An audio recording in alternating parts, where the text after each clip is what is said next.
एक बार फिर से स्वागत है tech GSM Rakesh YouTube channel पर। फ्रेंड, आज की वीडियो में मैं आपको सैमसंग कंपनी की एक इतनी बड़ी कड़वी सच्चाई बताने जा रहा हूं। अगर अगले कुछ समय में सैमसंग कंपनी ने सुधार नहीं किया तो जैसे इंडिया से माइक्रोमैक्स कंपनी गई थी उसी तरीक़ा से सैमसंग भी चली जाएगी। सैमसंग के फ़ोन में बहुत ज़्यादा प्रॉब्लम आ रही है। अभी कुछ समय पहले एमआई के फ़ोनों में भी आई थी। कुछ ना कुछ समय बाद कोई ना कोई कंपनी ब्रांड बन जाती है, पॉपुलर हो जाती है। उसी तरीक़ा से आज के टाइम पर सैमसंग कंपनी काफ़ी ज़्यादा पॉपुलर है और आज के टाइम पर लोग ज़्यादातर सैमसंग के फ़ोन को ज़्यादा पसंद कर रहे हैं, उनके फ़ोन को ख़रीद रहे हैं और यूज़ कर रहे हैं। अभी कुछ समय पहले एमआई के फ़ोन काफ़ी ज़्यादा सेल हो रहे थे, काफ़ी ज़्यादा पॉपुलर कंपनी थी Xiaomi की। बट जैसे रेडमी का नोट 10 सीरीज़ आया और पोको का एक्स सीरीज़ आया तो उन फ़ोनों में बहुत ज़्यादा बड़ी कंप्लेंट थी कि हीट हो रहे थे और हीट होते होते सेट डेड हो जा रहे थे, चलते चलते सेट बंद हो जा रहे हैं, गेम खेलते खेलते बंद हो जा रहे हैं। उनके जो सीपीयू थे ओवर हीट हो रहे थे और कस्टमर बहुत ज़्यादा परेशान हो गए थे उस फ़ोन को रिपेयर कराते कराते। तो आज के टाइम पर जो एमआई के फ़ोन है, Xiaomi कंपनी के फ़ोन है, कोई भी खरीदना पसंद नहीं कर रहा। कंपेयर करें हम अदर कंपनी से तो आज के टाइम पर एमआई के फ़ोन अदर कंपनी से काफ़ी ज़्यादा सस्ते सेल हो रहे हैं, बट उनको ख़रीदने वाला भी कोई नहीं है। उसी तरीक़ा से आज के टाइम पर जो सैमसंग ब्रांड है आज के टाइम पर ब्रांड बन चुका है।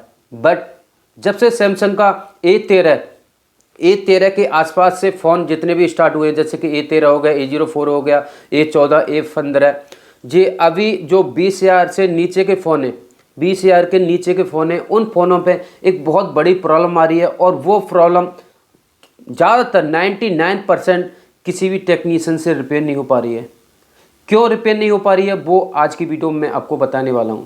अगर आपके पास भी 20,000 से नीचे का फ़ोन है तो मुझे लगता है कि आपके फ़ोन में भी ये कंप्लेन आ सकती है।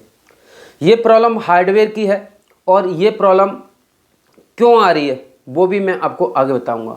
सबसे पहले हम बता देते हैं प्रॉब्लम क्या है। तो इस फ़ोन में 2-3 प्रॉब्लम है।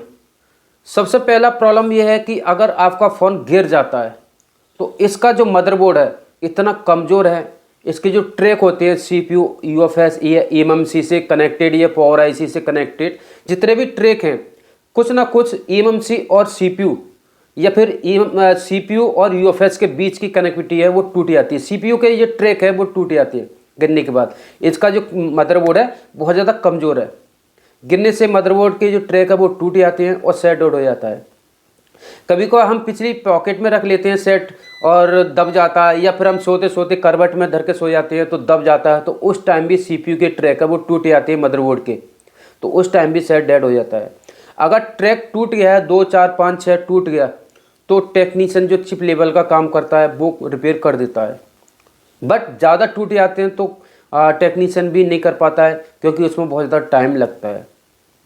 तो सबसे बड़ी प्रॉब्लम इसकी हार्डवेयर की है। इनका जो मदरबोर्ड है आज के टाइम पर बहुत ज़्यादा कमज़ोर आने लगा है, इसके जो ट्रैक है वो टूट जाते हैं। अगर हम किसी भी तरीके का हार्डवेयर काम करते हैं तो IC को निकालते हैं तो निकालते टाइम भी टूट जाते हैं। इसमें बहुत ज़्यादा एडवांस टेक्नोलॉजी हमारे लिए यूज़ करना पड़ता है, बहुत परफेक्ट तरीके से रिपेयर करना पड़ता है, तो उस टाइम ये फ़ोन रिपेयर हो पाते हैं। दूसरा रीज़न बहुत बड़ा रीज़न है।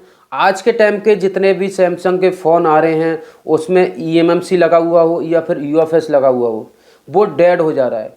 UFS 2.2 हो, 2.1 हो, 3.0 हो, जो 20,000 से नीचे के फ़ोन में उनके eMMC या UFS या फिर बोले आप स्टोरेज IC वो डेड हो जा रही है।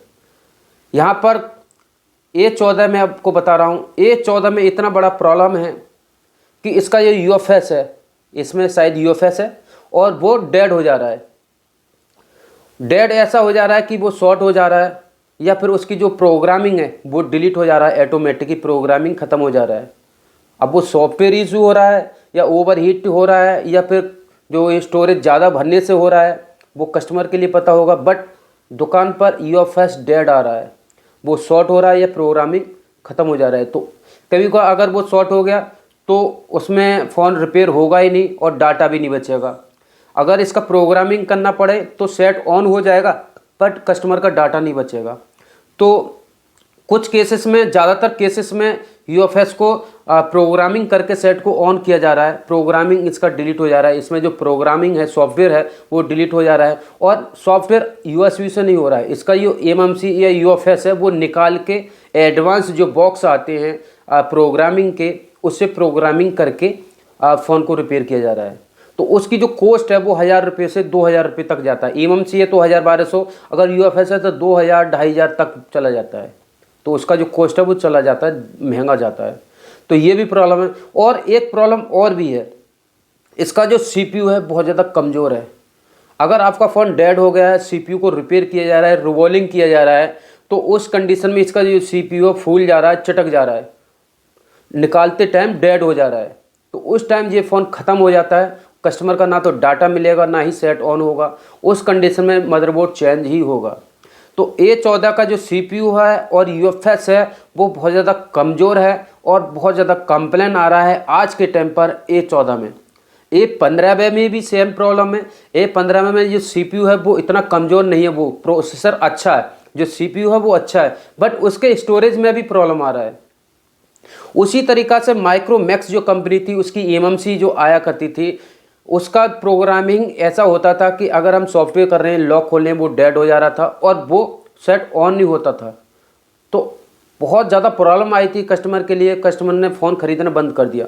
उसी तरीक़ा से सैमसंग में भी ये प्रॉब्लम है आज के टाइम पर। इसका जो एमएमसी है और यूएफएस है वो डेड हो जा रहा है, या फिर उसका जो प्रोग्रामिंग है वो डिलीट हो जा रहा है, प्रोग्रामिंग ख़त्म हो जा रहा है, प्रोग्रामिंग करना पड़ा है टेक्नीशियन के लिए, और फ़ोन आसानी से रिपेयर नहीं हो पा रहा है। तो ये चीज़ कंपनी को सुधारना चाहिए। खुद का यूएफएस, खुद का एमएमसी होने के बावजूद भी, सैमसंग ब्रांड का होने के बावजूद भी ये प्रॉब्लम आ रही है।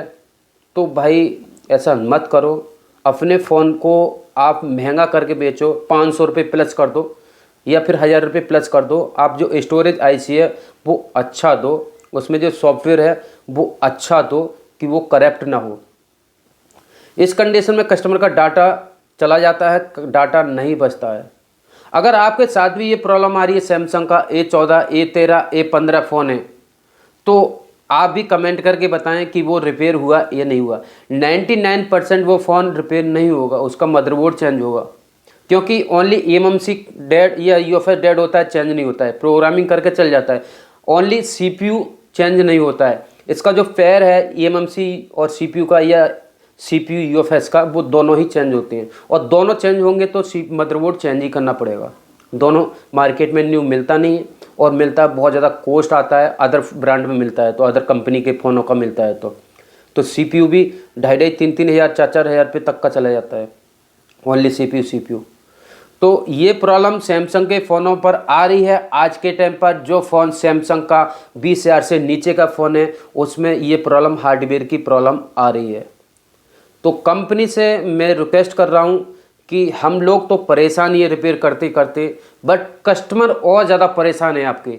अगर ऐसा ही रहा तो कस्टमर आपके टूट जाएंगे, दूसरे ब्रांड में शिफ्ट हो जाएंगे। तो इस चीज़ को आप जल्द से जल्द सॉल्व करें, अपना मदरबोर्ड मजबूत करें, जैसे कि ओप्पो, वीवो, रियलमी का होता है।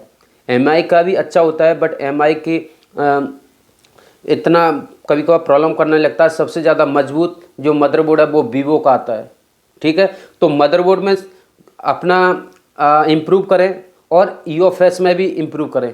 सीपीयू A14 का ठीक नहीं था, अब आगे आप अच्छा सीपीयू दें, निकालते टाइम वो टूटे ना, चटके ना, फूले ना, यानी कि टेक्नीशियन अच्छे से रिपेयर करते आए। पहले से करता आ रहा था और आज भी करते आ रहे हैं, बट A14 का सीपीयू ही कमज़ोर है। बाकी कोई भी सीपीयू में, प्रोसेसर में किसी में भी प्रॉब्लम नहीं है, वो मीडियाटेक हो, क्वालकॉम हो या Exynos हो, सैमसंग का खुद का, इसमें सैमसंग का खुद का प्रोसेसर है वो प्रॉब्लम कर रहा है, ठीक है। तो ये वीडियो आपको कैसा लगा कमेंट करके ज़रूर बताना। इस वीडियो को ज़्यादा से ज़्यादा शेयर कर देना अपने सैमसंग भाइयों के लिए, और अपना मूड बनाए बैठे हैं कि सैमसंग का फ़ोन लें तो 20,000 से ऊपर का फ़ोन लें, उनमें कंप्लेन नहीं है। 20,000 से नीचे के फ़ोनों पर कंप्लेन है, ठीक है। तो आज के लिए इतना ही, मिलते हैं नेक्स्ट वीडियो में। Thank you.